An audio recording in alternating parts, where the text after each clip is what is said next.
کہ میں آج news and views with Kamran میں میرے ساتھ بڑے ہی سینئر ایک آرٹسٹ بیٹھے ہوئے ہیں، محمد الیاس، جو کہ پی ٹی وی سے گزشتہ ایک 2 دہائیوں سے، یقیناً الیاس بھائی میں اگر غلط نہیں بول رہا ہوں تو آپ مجھ سے لکھیں، اور ساتھ ہی کامیڈی کے دنیا کے ایک بادشاہ میرے ساتھ بیٹھے ہوئے ہیں۔ میری خوش قسمتی ہے کہ میں ان 2 بڑے سینئر سیزنڈ قسم کے آرٹسٹوں میں بیٹھا ہوں۔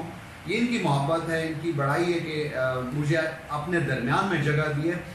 بلبل بھائی، بلبل بھائی سے میں بات کرتا ہوں اور پھر الیاس بھائی آپ کے پاس آتا ہوں۔ بلبل بھائی کیا کہیں گے، آج یہ نشتر ہال میں ہم بیٹھے ہوئے، کیا یہ شو کیا ہے، کیا پروگرام ہے، یہ تھوڑا سا بتائیے اس بارے میں۔ جی تھینک یو سر۔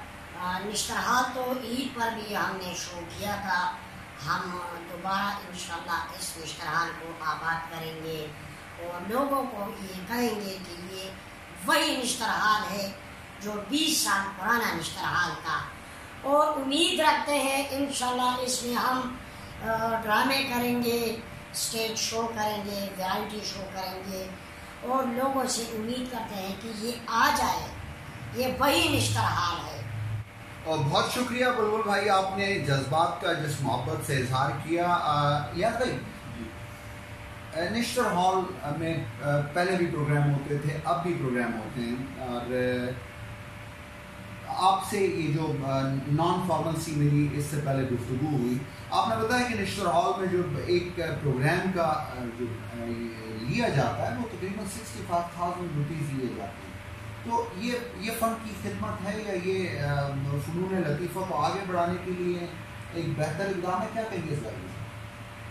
سر اس طرح ہے کہ یہ پچھلے ہماری ملاقات ہوئی تھی، یہ بلبل اور ہمارے کچھ سینئر فنکار بھی ہمارے ساتھ تھے، منسٹر کلچر سے ملاقات ہوئی تھی، اور اس کو ہم نے یہی کہا تھا کہ یہ رینٹ جو ہے بہت زیادہ ہے۔ اگر آپ دیکھیں تو یہاں پہ شوز، اگر آپ شو کریں ٹکٹ، آپ کو لوگ اتنا نہیں آتے ٹکٹ پہ۔ یہاں پہ ایک ٹرینڈ بنا ہوا تھا کہ کارڈ پہ لوگ آتے تھے فری، اور ہار بھرا ہوتا تھا۔ ابھی لوگ ٹکٹ، وہ ٹرینڈ ابھی شروع نہیں ہوا۔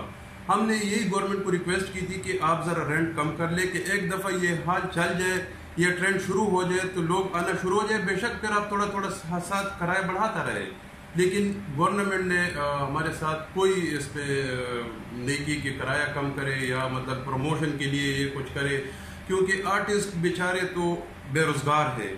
آج کل اگر پشاور میں دیکھا جائے تو پشاور میں شو بز کے کام بالکل ختم ہو گیا، تقریباً ختم ہونے کے سمجھو، کیونکہ پی ٹی وی میں کام نہیں ہے، اسٹیج پہ کام نہیں ہے، ریڈیو میں کام نہیں ہے۔ تو گورنمنٹ سے ہم ایک ریکویسٹ کرتے ہیں آپ کے چینل کے تھرو کہ گورنمنٹ اگر یہ کرایہ کم کر لے تو یہاں پہ ایک ٹرینڈ شروع ہو جائے گا، لوگ آئیں گے، اسٹیج ڈرامہ ہوگا، میوزک شو ہوگا، اور یہ حال انشاءاللہ پھر سے جو جس طرح بلبل بھائی نے کہا ہے کہ 20 سال پہلے جو حال تھا اب وہ اس کنڈیشن میں نہیں ہے۔ اگر اس طرح رینٹ کم ہو جائے، لوگ آنا شروع ہو جائیں گے تو یہ حال دوبارہ کھل جائے گا اور لوگ آئیں گے، اور اس سے آرٹسٹ بھی آئیں گے، آرٹسٹوں کا انکم بھی ہوگا۔ مطلب ایک شو ہوگا اس میں 20 آرٹسٹ ہوں گے، کم از کم 20 گھروں کے چولہے تو جلیں گے نا۔